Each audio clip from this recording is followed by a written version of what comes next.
मराठा आरक्षणासंदर्भात गोलमेज परिषद संपन्न झाली। नव्या GR नुसार प्रमाणपत्र द्या, संजय लाखे पाटील यांनी म्हटलंय। अन्यथा मुख्यमंत्र्यांनी माफी मागा अशी मागणी त्यांनी केली आहे। आदरणीय मुख्यमंत्री देवेंद्र फडणवीस आणि राधाकृष्ण विखे पाटील यांनी 1 महिन्याच्या आत या 6 मुलांना व्हॅलिडिटी सहित या ठिकाणी प्रमाणपत्र आधी वितरित करावेत आणि त्यांची व्हॅलिडिटी द्यावी। आणि जर हे करणं शक्य नसेल त्यांना, तर त्यांनी सकल मराठा समाजाची 1 महिन्यानंतर या ठिकाणी माफी मागितली पाहिजे। न्यायमूर्ती शिंदे समितीच्या पूर्वी वितरित झालेले प्रमाणपत्र आणि शिंदे समितीनंतर वितरित झालेले प्रमाणपत्र, तर राज्य सरकारनं सरसगट 58 लाख नोंदी आणि प्रमाणपत्र असं न म्हणता किंवा असा जो काही संभ्रम विशेषतः नामदार छगन भुजबळ पसरवत आहेत, त्या संदर्भामध्ये एक श्वेतपत्रिका जाहीर करावी आणि शिंदे समितीपूर्वी संपूर्ण महाराष्ट्रामध्ये किती प्रमाणपत्र वितरित झाले होते आणि शिंदे समितीनंतर संपूर्ण महाराष्ट्रामध्ये जिल्हा वाईज किती प्रमाणपत्र वितरित झालेत याची आकडेवारी त्यांनी जाहीर केली पाहिजे।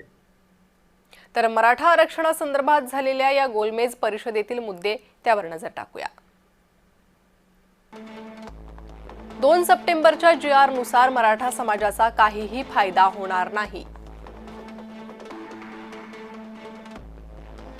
ज्यांच्या कुणबी नोंदी नाहीत त्यांना मराठा म्हणूनच आंदोलन लढावं लागणार आहे।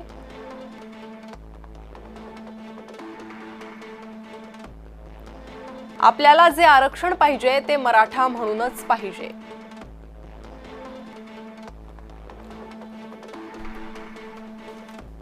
मराठा आणि ओबीसी दोन्ही उपसमित्या बरखास्त करून मुख्यमंत्र्यांनी थेट समाजाशी संवाद साधावा।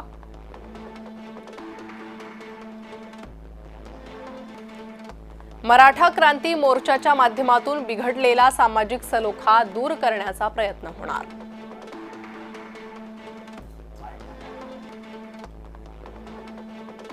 नव्या GR मुळे सकल मराठा समाजाची फसवणूक झाल्याची भावना।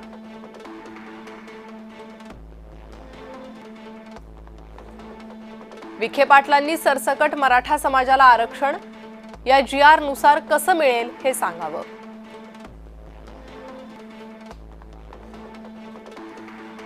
अन्यथा लोणी येथील त्यांच्या निवासस्थानासमोर लाक्षणिक साखळी उपोषण केलं जाणार।